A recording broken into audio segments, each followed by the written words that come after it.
मेरा नाम अलीना है। मैं एक हाई क्लास फैमिली से बिलोंग करती थी। मेरे मम्मी पापा मुझे बहुत प्यार करते थे क्योंकि मैं उनकी पहली और एक ही बेटी थी। मुझसे छोटा मेरा एक भाई था। मेरे पापा को बेटियां बहुत पसंद थीं, इसलिए वो मेरे भाई से भी ज़्यादा प्यार मुझसे किया करते थे। मेरा भाई जो मुझसे पूरे 10 साल छोटा था, वो अभी 6 क्लास में था, जबकि मेरी पढ़ाई कंप्लीट होने वाली थी। मेरे पेरेंट्स जल्द से जल्द मेरी शादी करना चाहते थे क्योंकि मेरे साथ की लड़कियों की शादी होनी शुरू हो गई थी। मेरे पेरेंट्स चाहते थे कि लड़कियों की शादी उनकी पढ़ाई कंप्लीट होने के बाद कर देनी चाहिए। हमारे यहाँ वैसे भी शादी जल्दी कर दी जाती थी। मैं खुश थी क्योंकि मेरे पेरेंट्स ने हमेशा मेरे लिए अच्छा ही फैसला किया था। हमारा कोई रिश्तेदार नहीं था क्योंकि हमारे घर पर कोई आता जाता भी नहीं था। मेरे पापा ने यही बताया था कि हमारा कोई रिश्तेदार नहीं है। ना तो मेरे पापा की कोई बहन थी और ना ही उनके कोई भाई थे। मेरे दादा दादी तो काफ़ी समय पहले ही इस दुनिया को छोड़कर चले गए थे। शायद उस समय मैं पैदा भी नहीं हुई थी। एक दिन हमारे यहाँ कुछ मेहमान आए थे।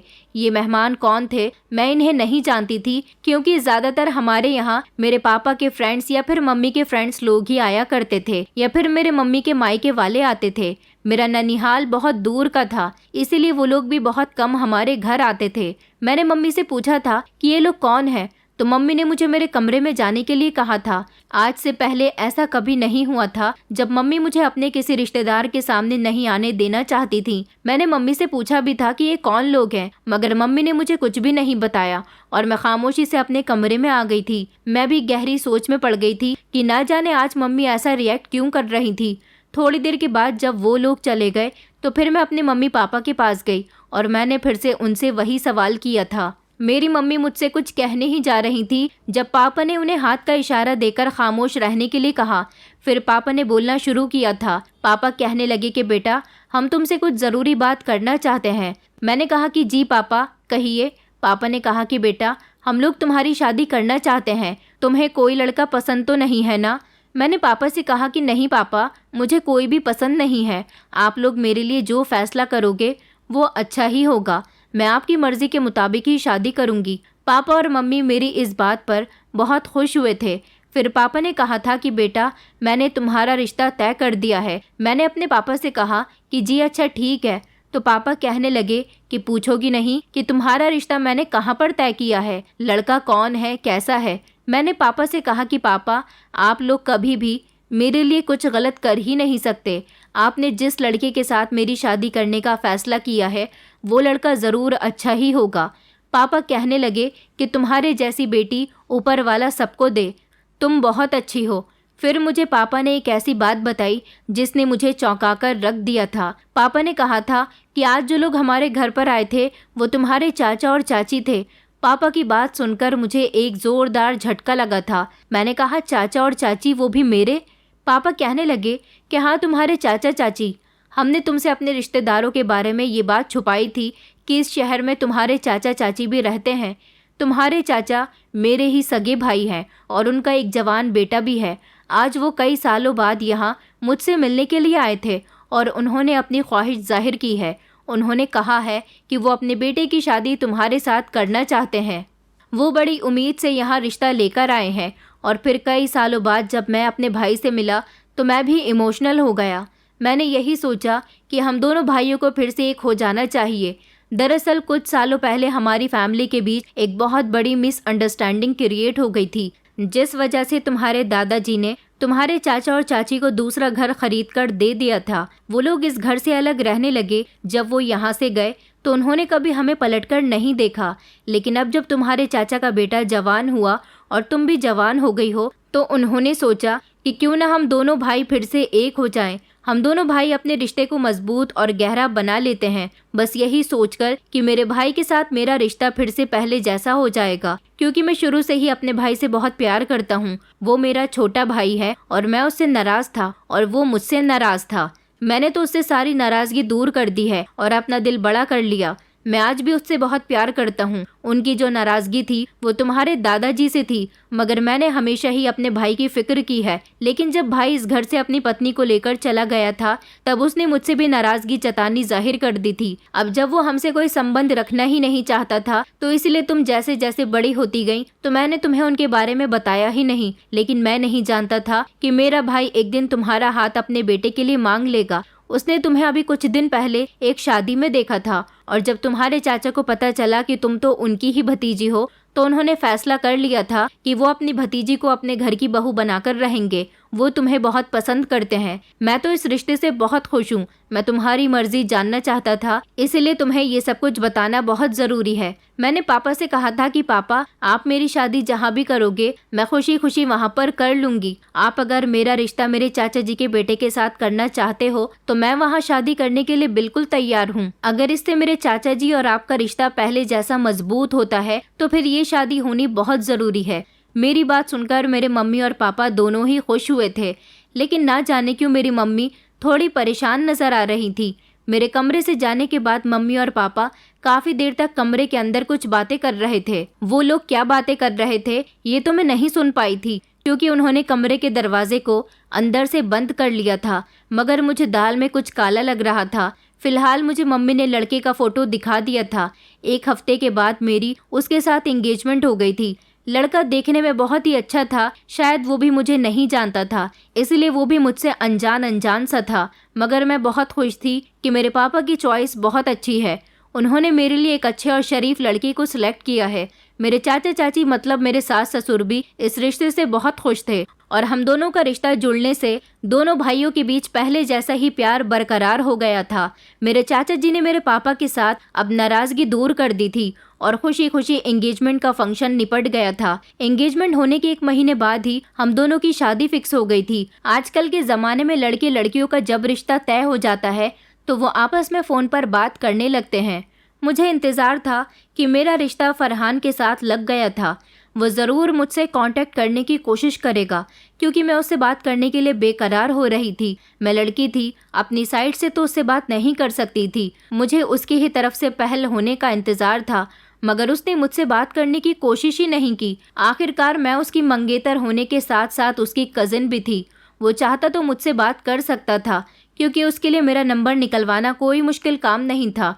वो चाहता तो मेरे छोटे भाई से भी मेरा नंबर ले सकता था क्योंकि मेरे चाचा का घर मेरी होने वाली ससुराल थी, इसलिए मैं तो वहाँ का आना जाना नहीं कर सकती थी। लेकिन जब से हम लोगों को पता चला था कि मेरे चाचा जी इसी शहर में रहते हैं और अब उनसे हमारा रिश्ता दोबारा से कायम हो गया है, तो मेरे छोटे भाई ने उनके घर का आना जाना बहुत लगा लिया था। फरहान तो मेरे चाचा जी का इकलौता बेटा था, लेकिन चाचा जी के घर में बहुत अच्छे पेड़ पौधे थे और मेरे भाई को पेड़ पौधों का बहुत शौक था, इसलिए वो चाचा जी के घर पर जल्दी जल्दी आता जाता रहता था। फिलहाल इसी इंतज़ार में मेरी शादी का दिन भी आ गया था, मगर फरहान ने मुझसे बात करने की कोशिश भी नहीं की थी। मैंने भी इस बात को इग्नोर कर दिया था और सोच लिया था कि अब मेरी शादी होने जा रही है, अब मैं फरहान से डायरेक्टली मुलाकात ही कर लूँगी। जब शादी हो जाने के बाद मैं दुल्हन बनी अपने कमरे में बैठी फरहान के आने का इंतज़ार कर रही थी। थोड़ी देर के बाद फरहान कमरे के अंदर आया तो काफ़ी देर तक खामोश बैठा रहा। मैं उससे बात करने की कोशिश कर रही थी, मगर वो तो बिल्कुल चुप बैठा था, न नज़र उठाकर मेरी तरफ देख रहा था और ना ही मुझसे कोई बात कर रहा था।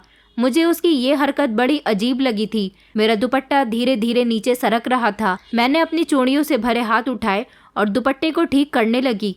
इस दौरान मेरी चूड़ियों की खनखनाहट की आवाज़ इस शांति भरे कमरे में फैल रही थी। तभी उसकी नज़र मेरे हाथों पर गई और उसने मेरे हाथों को अपने हाथ में थाम लिया और मेरी चूड़ियों के साथ खेलने लगा।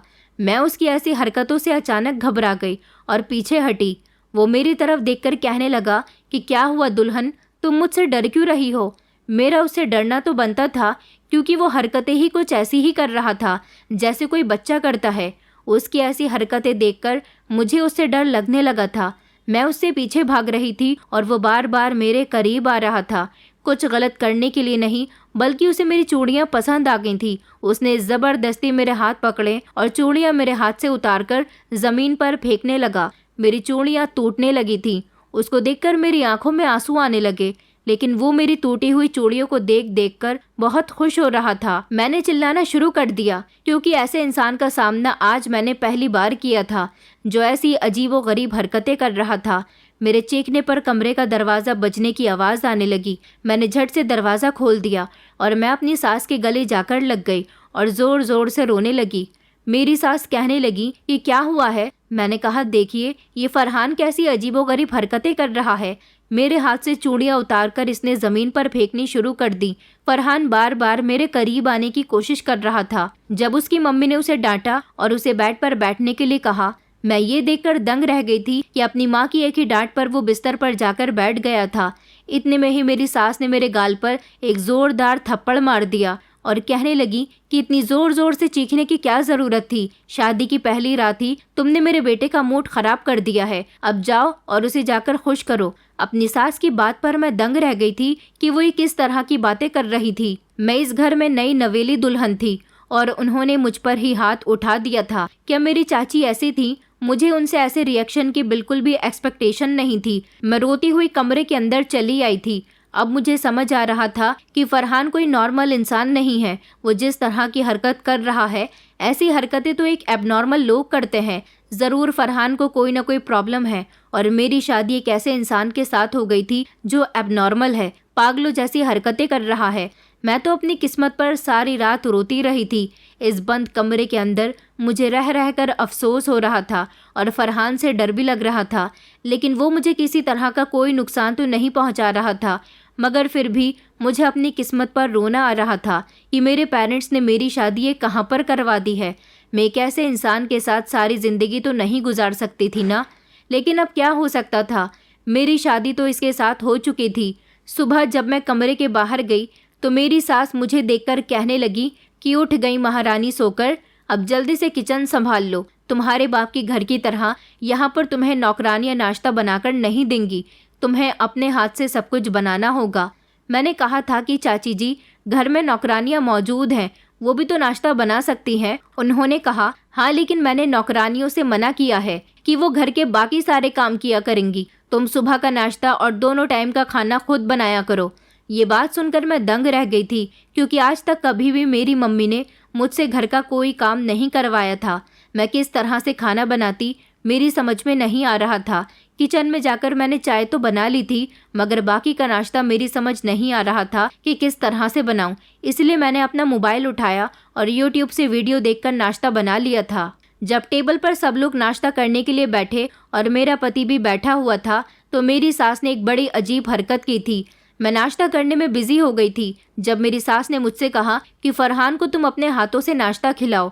अपनी सास की बात सुनकर तो मैं उन्हें फटी फटी आंखों से देख रही थी कि अब ये क्या माजरा था कि फरहान को मैं अपने हाथों से नाश्ता खिलाती। मेरी सास कहने लगी कि मेरे बेटे की दिमागी हालत ठीक नहीं है, वो बच्चों जैसी हरकतें करता है। तुम्हारी शादी हमने फरहान के साथ इसीलिए करवाई है ताकि तुम मेरे बेटे का ख्याल रख सको। इसीलिए उसकी हर छोटी से छोटी और बड़ी से बड़ी ज़रूरत को तुम्हें पूरा करना होगा और उसके सारे काम भी करने होंगे। उस समय मेरी आंखों में आंसू आ गए थे और मैंने फरहान को अपने हाथ से नाश्ता खिलाना शुरू किया तो फरहान किसी बच्चे की तरह मेरे हाथ से नाश्ता कर रहा था। इस बीच मुझे नाश्ता करने का मौका ही नहीं मिला। सब लोग उठकर जा चुके थे और नाश्ता ठंडा हो गया। मुझे बहुत तेज़ भूख लग रही थी तो मैंने वही ठंडा नाश्ता कर लिया था। मैं अपनी किस्मत पर बहुत रो रही थी कि आज ससुराल में मेरी पहली सुबह थी जो इस तरह रोते हुए गुजरी थी। मैं अपने पेरेंट्स से भी कुछ नहीं कह सकती थी। नाश्ता करने के बाद मैं अपने कमरे में चली गई थी जहाँ पर फरहान पहले से ही बैठा हुआ था। वो दीवारों पर पेन से ड्राइंग कर रहा था, बिल्कुल जैसे बच्चे करते हैं। मैं जैसे ही कमरे में गई तो फरहान कहने लगा कि मेरी दुल्हन आ गई। ये कहकर वो ज़ोर ज़ोर से हंसने लगा और तालियां बजाने लगा। उसको देखकर मैं अपनी किस्मत पर अफसोस कर रही थी और मैंने रोना शुरू कर दिया था। मुझे रोता हुआ देखकर फरहान कहने लगा, तुम क्यों रो रही हो दुल्हन? कल से देख रहा हूँ कि तुम्हारी आंखों से बार बार आंसू निकल रहे हैं। मैंने फरहान से कहा कि तुम्हारी ऐसी हालत कब से हुई है? फरहान अजनबी सा होने लगा। मैंने कहा, जब मेरी तुम्हारे साथ एंगेजमेंट हुई थी तब तो तुम ऐसा कोई रिएक्शन नहीं दे रहे थे। तो फरहान कहने लगा, जब मेरी तुम्हारे साथ एंगेजमेंट हुई थी तब मुझे मम्मी पापा ने मना किया हुआ था कि वहाँ जाने के बाद तुम किसी से कोई बात मत करना, बिल्कुल खामोश बैठे रहना। इसलिए मैं बिल्कुल खामोश बैठा रहा था। उन्होंने कहा था, अगर तुमने कोई भी गड़बड़ की तो तुम्हारे साथ अच्छा नहीं होगा और तुम्हें तुम्हारी दुल्हन नहीं मिलेगी। तुम मेरी दुल्हन हो, तुम तो मेरे साथ खेलने के लिए आई हो ना। फरहान बहुत भोला था और बड़ी भोली भोली बातें करता था। न जाने क्यों मुझे फरहान से हमदर्दी होने लगी थी। मैं फरहान का बहुत ख्याल रखती थी, उसे किसी के साथ की ज़रूरत थी।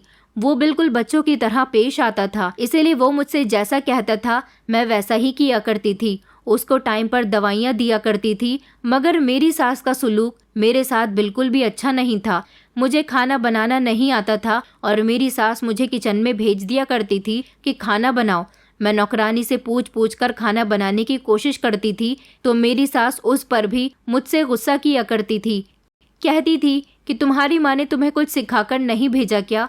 मैं एक दिन किचन में पूरियाँ तलने के लिए चली गई। मैंने शादी से पहले कभी पूरियाँ नहीं तली थी, क्योंकि मुझे तो चूल्हे के पास जाते हुए भी बहुत डर लगता था। लेकिन अब ऐसी सिचुएशन आ गई थी कि मुझे यहाँ पर रहते हुए घर के सारे काम करने पड़ रहे थे। पूरियाँ पकाते समय मेरे हाथ पर गरम गरम तेल आ गया था, जिसकी वजह से मैं बहुत तकलीफ में थी। मेरा हाथ काफ़ी हद तक जल चुका था, लेकिन फिर भी मैंने पूरियाँ पकाई थी, क्योंकि मैं चाची जी की जली कटी बातें नहीं सुनना चाहती थी। चाचा जी जो हमारे घर पर पहले आया करते थे, मेरे पापा से इतनी मोहब्बत जताया करते थे। अब ना जाने उन्हें भी क्या हो गया था। मैं उनकी भतीजी थी। वो इस घर में रहते हुए मुझसे ना तो कभी कोई बात करते थे और ना ही चाची से कहते थे कि वो मुझ पर इतना अत्याचार क्यों करती हैं। मेरी शादी को एक हफ्ता गुजरा था कि मेरा भाई मेरी ससुराल में आ गया और उसकी नज़र जब मेरे जले हुए हाथ पर गई तो चाची जी ने उसको बात बना दी थी। कहा था कि तुम्हारी बहन से मैंने मना किया था कि घर में इतनी सारी नौकरानियां हैं, वो खाना बना लेंगी, मगर इसे तो पूरियाँ पकाने का बहुत शौक आ रहा था और इसी शौक में इसने अपना हाथ जला लिया।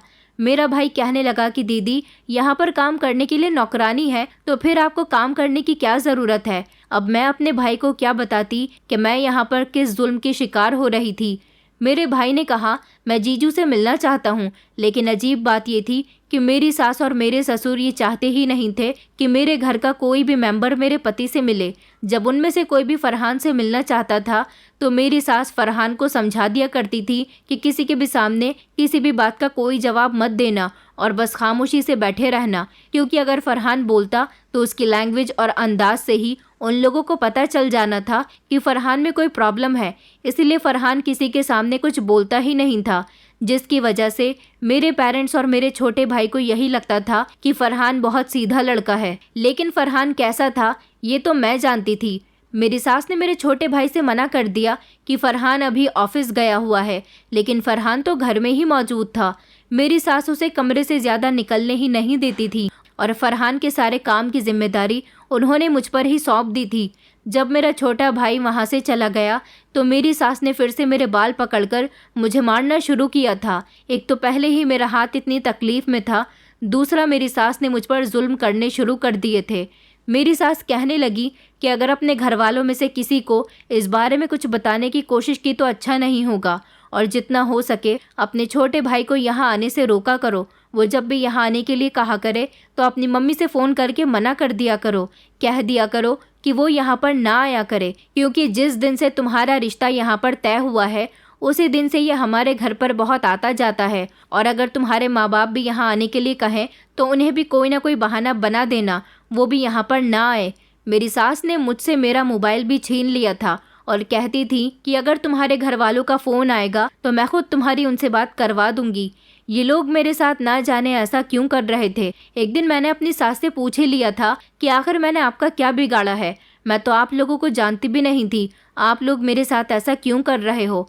तब मेरे ससुर भी मौजूद थे और उन्होंने कहा था कि हम तुमसे अपना बदला ले रहे हैं, जो कई सालों पुराना बदला है। ये बात मेरी समझ में नहीं आई थी कि वो क्या कहना चाहते थे। मैं अनजान नज़रों से उनको देख रही थी। जब उन्होंने मुझे पूरी बात बताई, उन्होंने कहा कि तुम्हारा बाप जिस घर में रहता है उस घर में हमारा भी हिस्सा है। तुम्हारा लालची बाप मेरे हिस्से पर भी कब्जा करके बैठा हुआ है। हमें इस छोटे से घर में उसने भेज दिया और खुद इतने बड़े बंगले में रहता है जो मेरे पापा का है। मैंने चाचा जी से कहा, लेकिन चाचा जी इसमें मेरी क्या गलती है। तो चाचा जी कहने लगे कि तुम्हारी कोई गलती नहीं है, मगर हमने तो तुम्हें अपना हिस्सा लेने के लिए एक मोहरा बनाया है। अब तुम अपने बाप के घर जाओ और उससे कहो कि वो तुम्हें उस घर के कागजात दे दे जिसमें वो रह रहा है।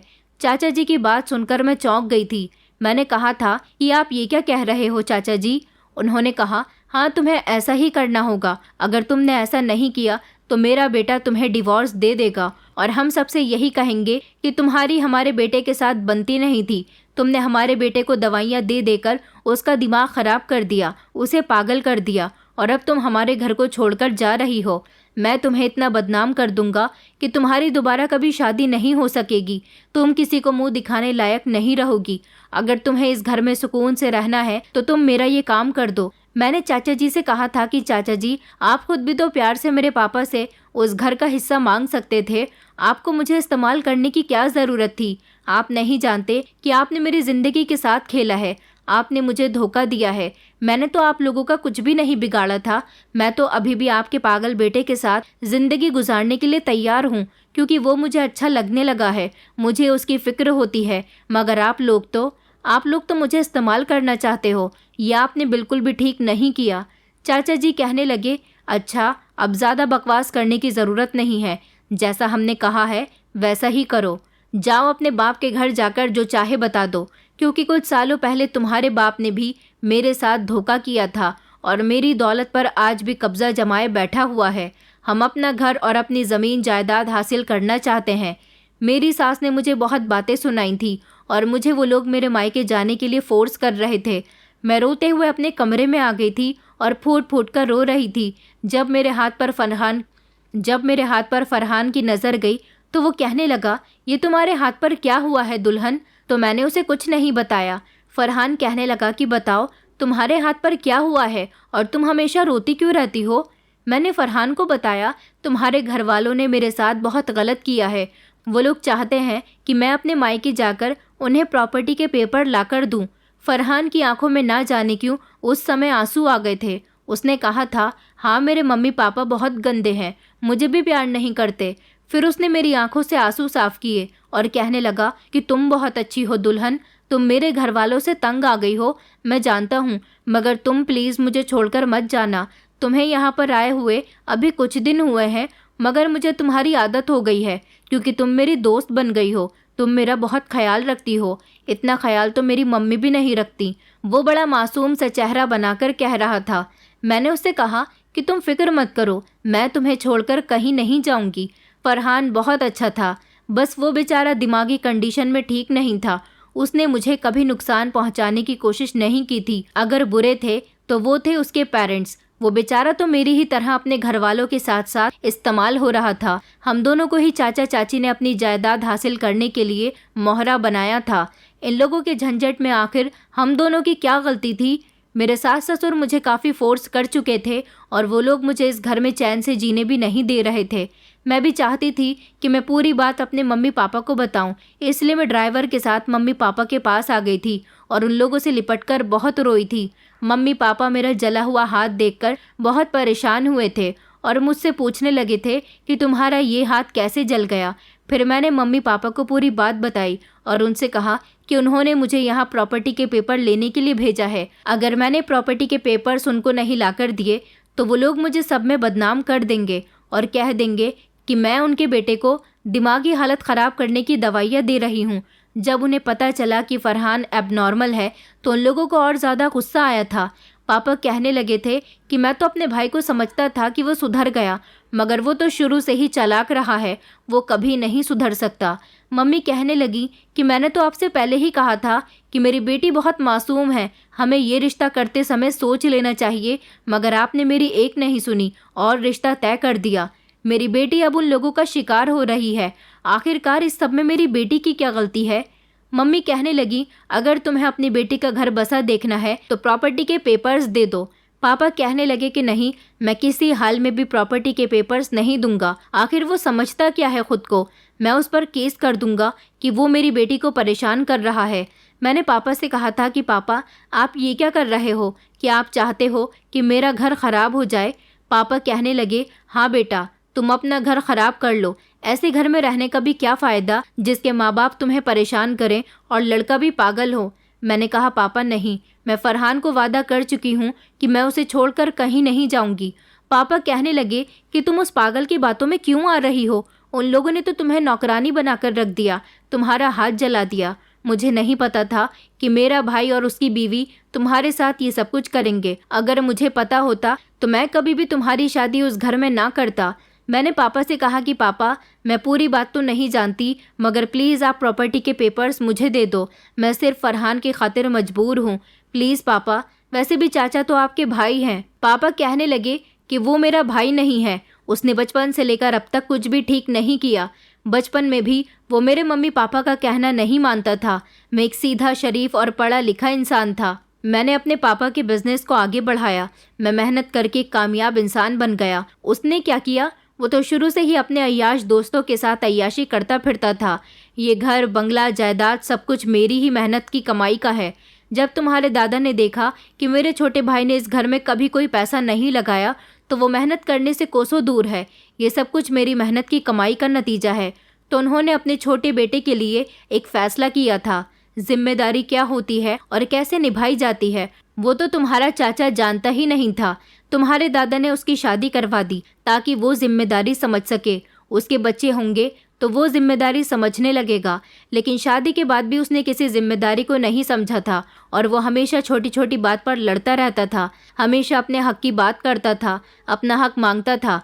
पापा ने सोचा कि आने वाले समय में हम दोनों भाइयों में लड़ाइयाँ हों, इसलिए पापा ने उसे पहले अलग से दूसरा घर लेकर दे दिया और उसे बिजनेस करने के लिए थोड़ी सी रकम भी दे दी थी। वो चाहता तो उसी बिजनेस को आगे बढ़ाकर कामयाब भी हो सकता था, मगर उसकी सोच ही खराब है।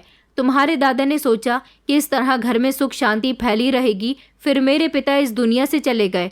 हर हिसाब से ये सब कुछ मेरी मेहनत की कमाई का है।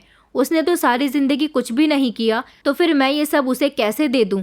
इतने सालों बाद उसने अपनी दुश्मनी मुझसे इस तरह निकाली है। मैं नहीं जानता था कि वो मेरे पास बड़ी उम्मीद से आया था और उसने कहा था कि वो मेरी बेटी को अपनी बेटी बनाकर रखेगा, लेकिन उसका बेटा पागल है। ये बात मुझे नहीं पता थी। पापा कहने लगे कि मुझे माफ़ कर दो बेटी, मैं प्रॉपर्टी के पेपर्स नहीं दे सकता, ये सब कुछ मेरा है। मैंने पापा से कहा था, अच्छा तो ठीक है, मैं चाचा जी को ऐसे ही जाकर बता दूंगी। पापा मुझे रोकते रह गए थे, मगर मैंने उनकी एक न सुनी थी, क्योंकि उन्होंने भी तो अपनी बेटी की बात नहीं मानी थी। मेरे पापा ने एक तरह से बिल्कुल ठीक किया था, क्योंकि ये सब कुछ उनकी मेहनत की कमाई थी। इंसान जब मेहनत करता है तो बड़ी मुश्किल से कामयाब होता है, और जब वो एक बार कामयाब हो जाता है तो फिर उसकी सारी ज़िंदगी सुकून से गुजरती है। चाचा जी तो शुरू से ही लालची रहे थे। उन्होंने कभी मेहनत करनी नहीं जानी थी। जब मेरे दादाजी ने उनको उनकी प्रॉपर्टी में से हिस्सा नहीं दिया और उन्हें अलग से घर बनवा कर दे दिया, तो उन्हें सारी ज़िंदगी यही लगता रहा कि उनके पिता ने उनके साथ नाइंसाफ़ी की है, जबकि मेहनत ना करने वाले इंसान के लिए भी मेरे दादाजी ने उसको उसकी छत दे दी थी। ये भी उनका एक बहुत बड़ा एहसान था। कानूनी तौर पर तो घर के एक एक मेंबर के बराबर के हिस्से होते हैं, लेकिन मेरे चाचा ने कभी कुछ नहीं किया था और फिर भी उनका घर अलग से दादाजी ने खरीद कर दे दिया था और बिजनेस भी करवा कर दिया था। फिर भी उनकी नज़र इस बंगले पर और मेरे पापा की प्रॉपर्टी पर पड़ी हुई थी। मैं जब घर आई तो मेरे सास ससुर को यही लगा था कि अपनी बेटी की इतनी बुरी हालत देखकर मेरे मम्मी पापा मुझे प्रॉपर्टी के पेपर्स दे देंगे। वो मजबूर हो जाएंगे कि उनकी बेटी की डाइवोर्स न हो और वो उसी घर में खुश रहे। इसी दिन के लिए तो उन्होंने मेरी शादी अपने बेटे के साथ करवाई थी, मगर ऐसा कुछ भी नहीं हुआ था। उन लोगों ने कहा कि तुम्हारे बाप ने तुम्हें प्रॉपर्टी के पेपर्स नहीं दिए, इसका मतलब यह है कि हमें कोई दूसरा रास्ता अपनाना होगा। वो लोग ये बात अच्छी तरह से जानते थे कि मैं उनके घर को छोड़कर नहीं जाऊंगी, क्योंकि मेरी शादी उनके बेटे के साथ हो गई है, और अगर मुझे इस घर में वापस नहीं आना होता तो मैं आज ही अपने घर रुक जाती और कभी यहाँ पर ना आती।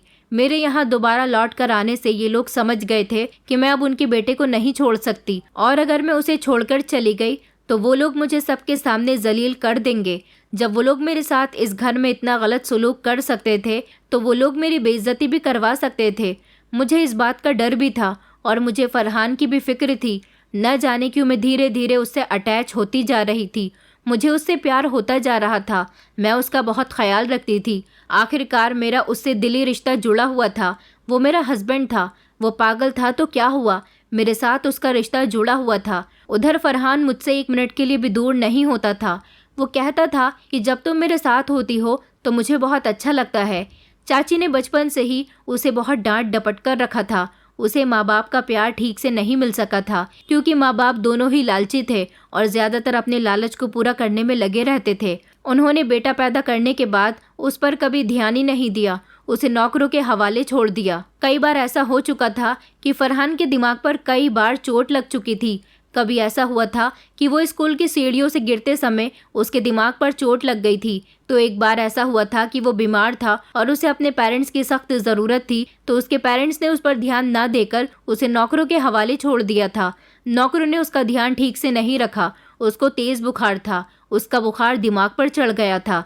यही वजह थी कि दिमाग पर कई बार गहरे असर होने की वजह से वो पागल सा हो गया था। जब उसे ठीक इलाज की ज़रूरत थी तो उसके पेरेंट्स ने उस पर ध्यान नहीं दिया, लेकिन जब उन लोगों को लगा यह पानी सर से ऊपर हो चुका है, हमारा बेटा अब ज़्यादा ही पागलपन वाली हरकतें करने लगा है, तो उन्होंने उसका ट्रीटमेंट शुरू करवाया। तो पता चला कि अब इसका ट्रीटमेंट तभी सक्सेसफुल हो सकता है जब उसे ठीक से टाइम दिया जाए, उसका ख्याल रखा जाए। दवाइयाँ भी उसे ठीक कर सकती हैं, मगर सबसे ज़्यादा उसे किसी के अच्छे साथ की ज़रूरत है। शुरू से ही उसके माँ बाप ने उसे डांट डपट कर रखा था, इसलिए फरहान ना चाहते हुए भी अपने पेरेंट्स से ज़्यादा अटैच नहीं था। वो अपने पेरेंट्स से बहुत डरता था। उसके पेरेंट्स उसे जैसा कहते थे वो वैसा ही कर लिया करता था। वो बिल्कुल एक मासूम बच्चे की तरह हो गया था। उसकी उम्र 27 साल थी, लेकिन अभी भी वो एक छोटे बच्चे की तरह लगता था। फरहान की तकलीफ का मुझे अच्छे से अंदाज़ा था कि उसके पेरेंट्स बिल्कुल भी अच्छे लोग नहीं थे। एक बच्चे को बचपन से ही अपने पेरेंट्स के अटैचमेंट की ज़रूरत होती है। पेरेंट्स उसकी केयर करें, उसके साथ टाइम स्पेंड करें, तो बच्चा अपने पेरेंट्स से अटैच होता है।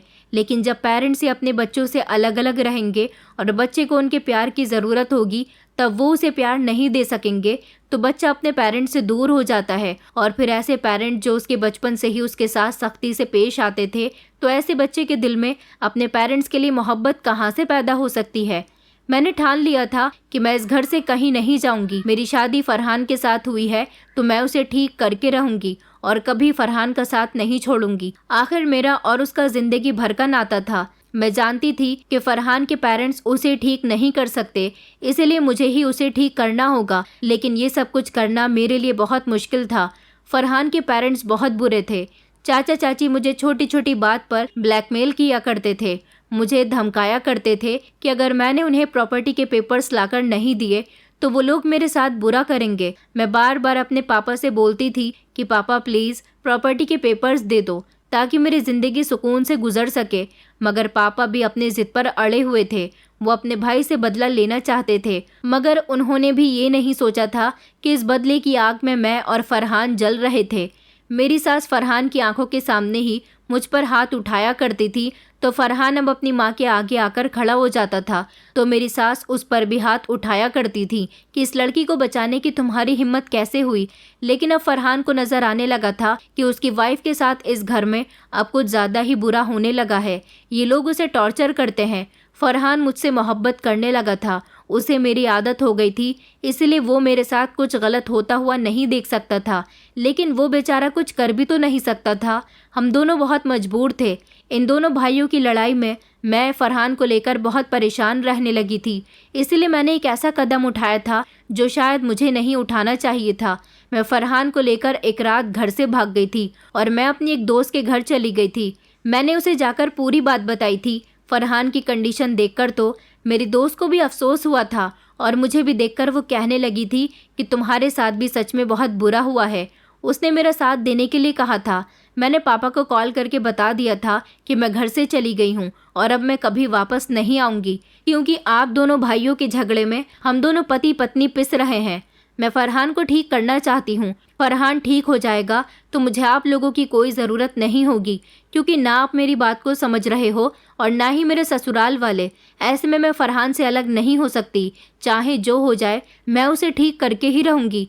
मेरे पापा ने मुझसे पूछने की बहुत कोशिश की कि मैं कहाँ पर हूँ, मगर मैंने उन्हें कुछ नहीं बताया था। आखिर उन लोगों को भी तो एहसास हो कि जब उनके बच्चे उनसे दूर चले जाएं तो उन्हें पता चले कि वो लोग अपनी लड़ाई में हम दोनों को शामिल कर रहे हैं, जबकि हम दोनों की कोई गलती भी नहीं है। मेरी दोस्त ने मेरा साथ दिया था। वो अपने ही खर्चे पर फरहान का इलाज करवा रही थी। हम दोनों के ही मम्मी पापा हमें ढूंढ ढूंढ कर परेशान हो गए थे। ये कदम मैंने बिल्कुल ठीक उठाया था, क्योंकि जब तक हम लोग उनसे दूर नहीं होते तब तक उन्हें हम लोगों की तकलीफ़ का अंदाज़ा नहीं होता। मैंने देखा था कि धीरे धीरे फरहान रिकवर होने लगा था, क्योंकि हम दोनों को घर से गायब हुए 3 महीने हो गए थे। मैं अपनी फ्रेंड के घर पर नहीं बल्कि उसके रिजॉर्ट में आकर फरहान के साथ रह रही थी। फरहान मुझसे इतनी मोहब्बत करने लगा था कि वो अब मेरे बिना बिल्कुल नहीं रह सकता था और फिर फाइनली इतनी मेहनत करने के बाद फरहान काफ़ी हद तक रिकवर हो चुका था। आखिरकार मैंने एड़ी चोटी का जोर लगा दिया था फरहान को ठीक करने में। इतनी मेहनत शायद कोई नहीं करता। फरहान के पेरेंट्स को तो यही लगता था कि वो सारी जिंदगी इसी तरह पागल बनकर रहेगा। उन्होंने मुझे उसकी पत्नी नहीं बल्कि उसकी नौकरानी बनाकर उसके साथ मेरी शादी करवाई थी। वो लोग चाहते तो अपने बेटे को खुद भी ठीक कर सकते थे, प्यार और मोहब्बत से। मगर शायद प्यार मोहब्बत करना तो फरहान के पेरेंट्स जानते ही नहीं थे। मैंने जिस नंबर से पापा से बात की थी वो सिम भी मोबाइल से निकालकर हमने तोड़ दिया था, लेकिन मुझे फरहान के घर की सारी बातें पता चल रही थी, क्योंकि इस काम में मेरा साथ फरहान के घर की ही एक नौकरानी ने दिया था। जब मैं आधी रात के समय फरहान को लेकर घर से निकल रही थी तो नौकरानी उस समय जाग रही थी। वो मेरे करीब आई और कहने लगी कि भाभी जी आप कहाँ जा रही हो। तो मैंने उससे कहा था कि तुम तो जानती हो ना कि ये लोग कितने ख़तरनाक हैं, ऐसे में फरहान कैसे ठीक हो सकता है। मैं सिर्फ़ और सिर्फ ये सब कुछ फरहान के लिए ही कर रही हूँ।